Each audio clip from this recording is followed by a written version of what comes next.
400 இடங்களுக்கு மேல் பெறுவோம் என்றெல்லாம் சொல்லிக் கொண்டிருந்த அந்த பகல் கனவை தவிடு பொடியாக்கி 40 இடங்களிலும் என்டிஏ கூட்டணியை சார்ந்த கூட்டணி கட்சியை வெற்றி பெறச் செய்த தமிழ்நாட்டு மக்களுக்கு நன்றி.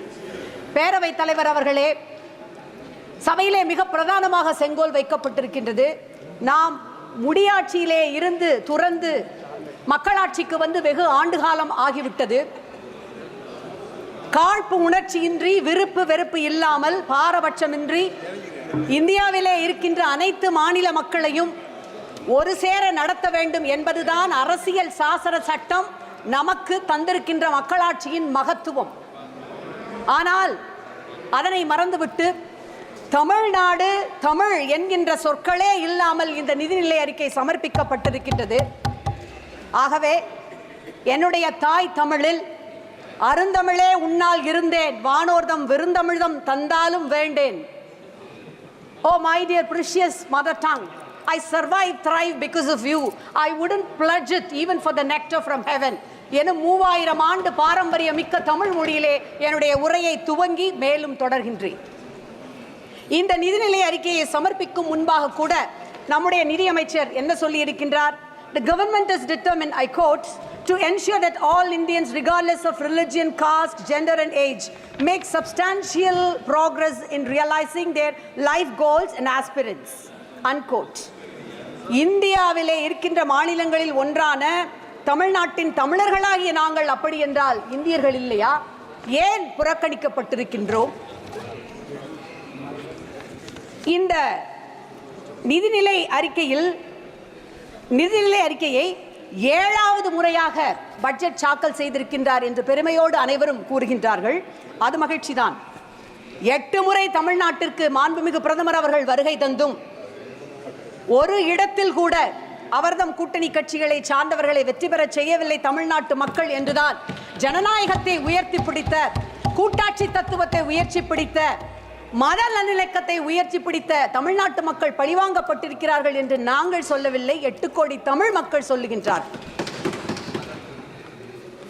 10 ஆண்டுகளாக திரும்பி பார்த்திராத அண்டை மாநிலங்களான நம்முடைய பீகாருக்கும் ஆந்திர பிரதேசத்திற்கும் அள்ளி அள்ளி கொடுத்திருக்கின்ற ஒன்றிய அரசாங்கத்திற்கு தமிழ்நாட்டிற்கு கிள்ளி கொடுப்பதற்கு கூட மனமில்லை.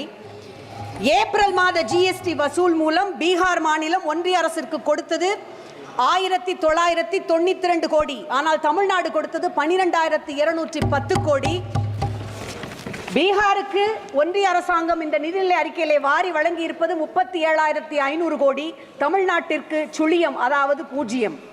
இதுதான் மாண்புமிகு பிரதமர் அடிக்கடி சொல்லுகின்ற வசுதேவ குடும்பகம், உலகமெல்லாம் எங்களுடைய குடும்பம் என்பதன் அர்த்தமா? விஸ்வகுருவின் நீதி பரிபாலனம் இதுதானா? இந்த நிதிநிலை அறிக்கையிலே 5 முறை நிதி அமைச்சர் 5 முறை ஆந்திர பிரதேசம் என்ற சொல்லை உச்சரித்திருக்கின்றார், 5 முறை பீகார் என்ற சொல்லை உச்சரித்திருக்கின்றார். ஆனால் ஒரு முறை கூட தமிழ்நாடு, ஏன் தமிழ்நாடு மட்டுமல்ல, தமிழ்நாடு, நம்முடைய தெலுங்கானா, கர்நாடகா ஆகிய மாநிலங்களின் பெயரை உச்சரிக்கவில்லை, கேரளாவினுடைய பெயரை உச்சரிக்கவில்லை. எனக்கு இப்பொழுது ஹொசைமின் என்கின்ற வியட்நாம் மக்களுக்கான சுதந்திரத்துக்காக போராடிய அவருடைய கூற்று நினைவுக்கு வருகிறது. அவர் சொன்னார், தெற்கிலிருந்து தான் எதுவும் தொடங்கும் என்று சொன்னார். தொடங்கிய எதையும் அவருடைய வழியிலே எங்களுடைய முத்தமிழறிஞர் தலைவர் கலைஞர் சொன்னார், தொடங்கிய எதையும் தொடர்ந்து முடிக்கின்ற வலிமையும் தெற்கிற்கு உண்டு என்று சொன்னார்.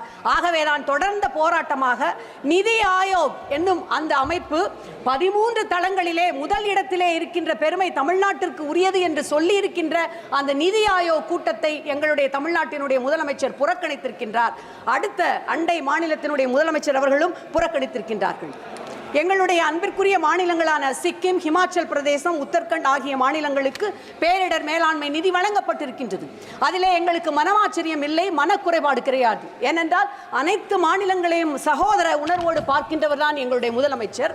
ஹிமாச்சல பிரதேசத்திற்கு 10 கோடி ரூபாய் நிவாரண நிதியை அனுப்பி வைத்திருக்கின்றார். கேரள மாநிலத்திற்கு வெள்ள பேரிடர் நிதியை அனுப்பி வைத்திருக்கின்றார். சொல்ல போனார், மணிப்பூரிலே பாதிக்கப்பட்ட நம்முடைய பெண்களுக்கு அவர்கள் தங்கியிருக்கின்ற அந்த முகாமிற்கு நிவாரண நிதியை அனுப்பி வைத்திருக்கின்றார். ஒடிசாவிலே ரயில் விபத்து ஏற்பட்ட பொழுது உடனடியாக முகாம் அமைத்து 24 மணி நேரம் மையம் அமைத்து பேரிடர் அந்த பயணிகளை எடுத்து கொண்டு வருவதற்கான உதவிகளை செய்திருக்கின்றார். இவ்வளவும் நாங்கள் செய்திருக்கின்றோம், யாரையும் குறை சொல்லவில்லை. ஆனால் எங்களுடைய சென்னை வெள்ளத்திலே தத்தளித்த பொழுது, மக்கள் துயரத்திலே உழன்ற பொழுது பல்வேறு முறை வந்த அமைச்சர்கள் இதுகாரும் நாங்கள் 37,000 கோடி கேட்டோம், ஆனால் எங்களுக்கு தந்தது 276 கோடி, அதிலும் சட்டபூர்வமான தொகைதான். இதுதான் பிரதமர் முன்வைக்கின்ற அகண்ட பாரதமா? நம்முடைய நிதியமைச்சர் அவர்கள் தமிழ்நாட்டிலே பிறந்தவர், மகாகவி பாரதியாரை மிக நன்றாக அறிந்தவர். பிரதமர் அவர்களும் பாரதியாரையும் திருவள்ளுவரையும் அடிக்கடி எப்பொழுதும் மேற்கோள் காட்டுவார். பாரதியார் எங்கள் பாரத தேசம் என்று தோள் கட்டுவோம் என்று சொன்னார்.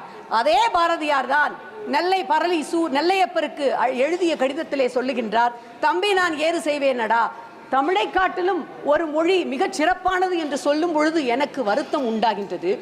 தமிழர்களை காட்டிலும் பிரிதொருவர் வலிமையானவர்கள் உயர்வானவர்கள் என்று சொல்லுவதிலே எனக்கு சம்மதம் இல்லை என்று சொன்னார். இதில் ஏதோ உயர்வு தாழ்ச்சி இவற்றை கொண்டு வரவில்லை, பாக பிரிவினை அல்லது எதை பற்றியும் நான் பேசவில்லை.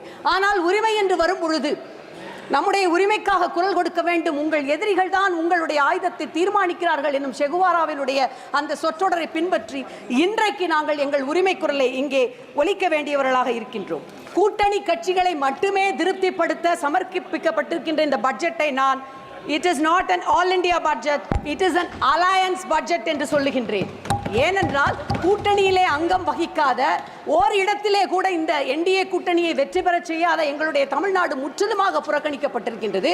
தமிழ்நாட்டிற்கு என்று எந்த பிரதானமான மிகப்பெரிய திட்டங்கள் எதுவுமே இங்கே கொடுக்கப்படவில்லை. நெடுஞ்சாலை திட்டமாகட்டும், ரயில் திட்டங்களாகட்டும், அல்லது கோவை மதுரை நகரங்களுக்கான மெட்ரோ ரயில் குறித்த திட்டங்களாகட்டும், அத்தனையும் கிடப்பிலே போடப்பட்டிருக்கின்றது. ஒன்றை இங்கே சுட்டிக்காட்ட விரும்புகின்றேன். பாதகம் செய்பவரை கண்டால் நாம் பயங்கொள்ளலாகாது பாப்பா, மோதி மிதித்து விடு பாப்பா, அவர் முகத்தில் உமிழ்ந்து விடு பாப்பா.